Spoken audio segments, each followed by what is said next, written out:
Dear fellow personality decoding enthusiasts,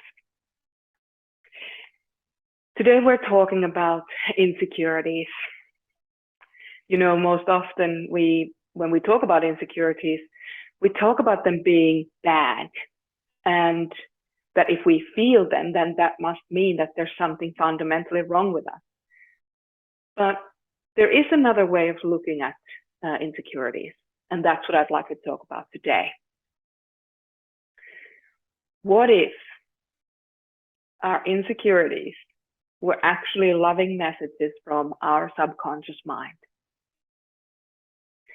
What if the things that we feel apprehensive about are actually hidden messages whispered from the kind of the deep nooks of our minds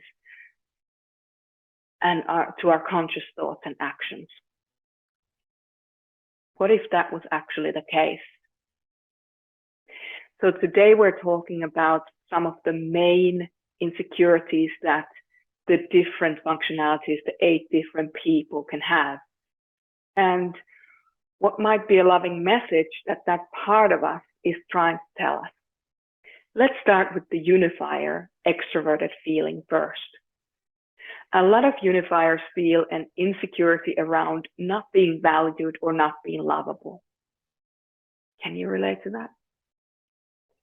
Maybe that bang in our hearts is actually a loving message from our subconscious mind to say, hey, you need to love yourself more. You need to respect yourself more. And then you can see that others do too. You know, you have the strength and love and respect for yourself.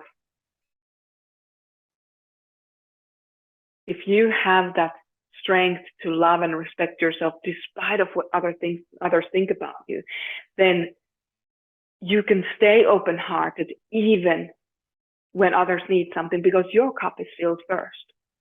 You know, in this way, you won't become depleted and taken for granted. You can still love others unconditionally, but you're mindful about it. The ethicist, introverted feeling. A lot of the ethicists have an insecurity that says, what if I'm defective? What if there's something fundamentally wrong with me? And maybe that is your unconscious mind trying to bring, or your subconscious mind trying to bring a loving message to you, which is that you have depth and conviction in yourself, in your emotional landscape, that others can only dream about. You know, a lot of modern society is not based on how you feel. It's based on what's effective, you know, how others feel about you and what you do. As the ethicist, you're beyond these worldly restrictions. And with practice, you can grow out of that insecurity and grow into this certainty that there's in fact nothing wrong with you and that you are valuable just as you are. Let's talk about the scientist, the introverted thinking. A lot of the time, the scientists have an insecurity about being wrong. What if I'm wrong? What if I don't have all the facts?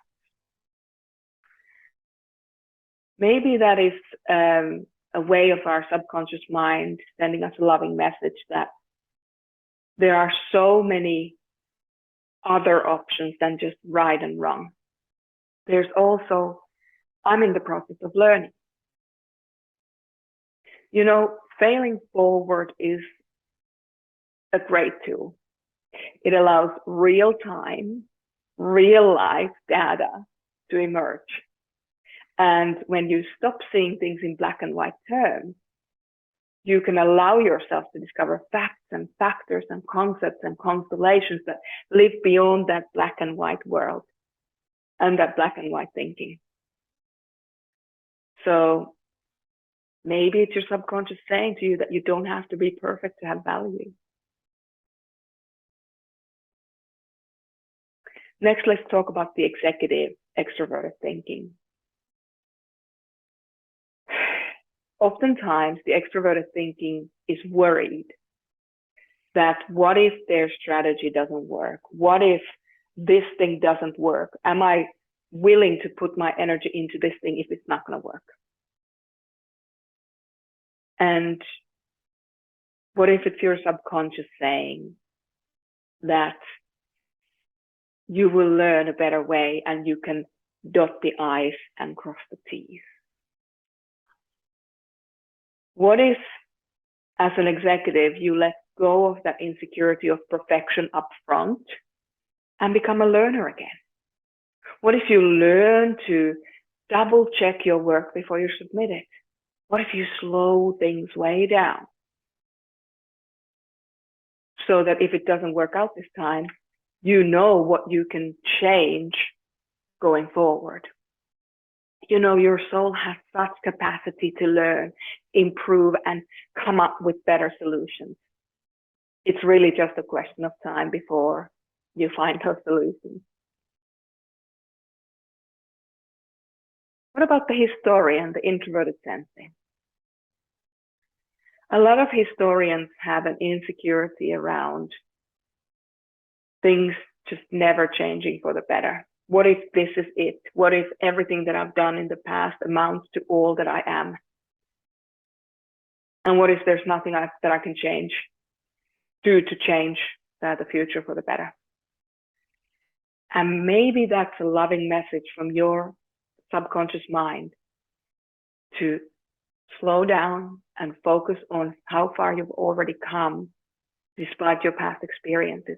Maybe this is a loving message from your subconscious mind to say, hey, look at the trajectory that you're on, not just the bad things that happened.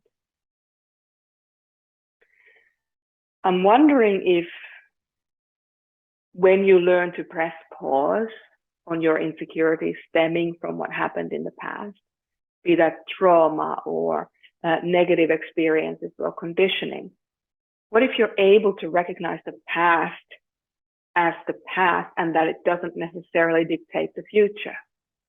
And to recognize that you're on a positive life trajectory. But you have to stop to be able to do that. You have to be able to take a step back to see how far you've come. And then you can decide what to do next to change your life for the better. It's a step-by-step process.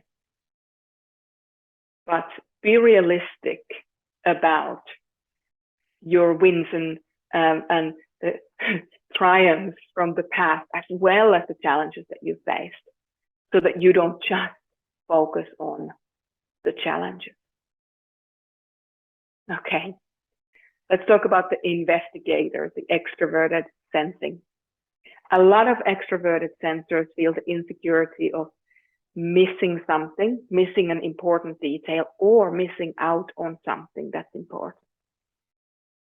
And what if that insecurity is actually a loving message from your subconscious mind to say that you need to slow way down and smell the flowers?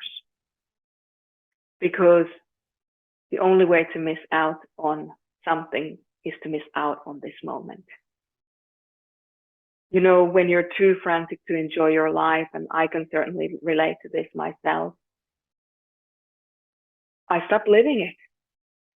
You know, that frantic search for something stops me from living my life. And if that's true for you, then you only exist in that fear of missing out, not in the reality. And to truly let go of that security, maybe you need to learn to slow way down and enjoy being part of the bigger picture, because you are valuable just as you are. In that presence of you, you are very valuable. Let's talk about the pioneer, the extroverted intuition next. A lot of pioneers have an insecurity that they're stuck somewhere. they're insecure about their capacity to go forward and explore things and pioneer new thoughts. And they might even feel like, maybe, is this it? Is this all that there is to life? But I wonder if that thought is actually a loving message from your subconscious mind to say, hey, feeling stuck is a part of your creative process. Nothing pushes us forward than feeling like we're taking steps back. If you're shooting an arrow, you need to pull it back first before it can fly forward. Maybe your subconscious mind is trying to tell you through you feeling stuck that this is part of the process, the creative process that really allows you to shoot forward.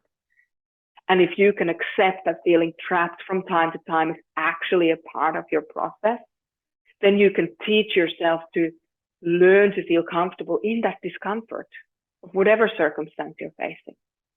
And this way, no matter where you are, you're able to continue to discover new ways of being and doing, even when you feel stuck. So keep going. And learn to be okay, feeling not okay. Finally, let's talk about the witness, the introverted intuition. A lot of witnesses feel that they might be, or they feel insecure that they might be missing a piece of information that's integral in creating the full constellation of the thought or the idea that they're experiencing.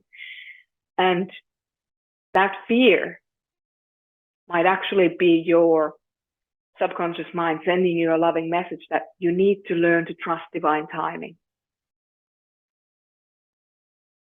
I have the witness in my inner family, and I find it very interesting when I find this fear coming up, this insecurity coming up. I'm frantically looking for information of what I'm missing. I'm like, okay, then I need to find out about that and that and that and that. And there's a rabbit hole that you never actually get out of. And then when I learned to relax into the natural flow of life, and I started to trust that the information was coming to me at the right time, I no longer felt that frantic energy. I was actually just able to start trusting my witness's genius in bringing constellations of thought and ideas together. So what was your main takeaway from today? Maybe it wasn't listed, but if it was, what really spoke to you about these insecurities that pop up for all of our 4 people within from time to time? Let me know. And if you want to take a deeper dive into this topic and into your cognitive functions, join us at our online academy, I'll see you at the next one.